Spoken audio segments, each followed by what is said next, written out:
Thousands of people have staged a rally in Georgia to protest against the government's alleged attempts to close the country's most popular TV station.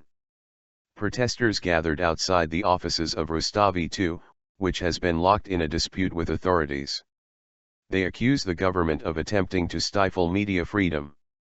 Georgian Prime Minister Irakli Gharibashvili warned that he would respond sternly to any potential breaches of the law at the rally.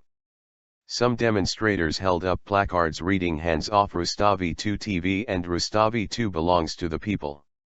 Speaking in an emergency televised address, President Giorgi Margvelashvili said the channel threatened constitutional order and created preconditions for social confrontation.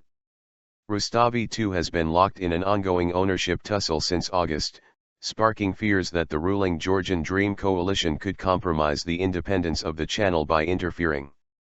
Over the summer, a court froze the broadcaster's assets after a businessman close to the coalition filed a lawsuit to claim control. Government critics and the channel's owners say the planned closure of the station is part of a campaign to silence the press ahead of next year's parliamentary elections. The government has decided to hand Rustavi 2 ownership over to a man under its control, and that will amount to a closure of the country's most influential TV channel. Rustavi 2's deputy director, Giorgi Margvelashvili, told AFP. That will put an end to media pluralism in Georgia and threaten the very existence of Georgian democracy, he added.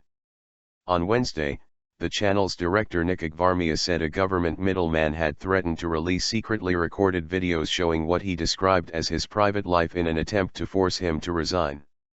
The Office of Georgia's Prosecutor General has launched a probe into his claims.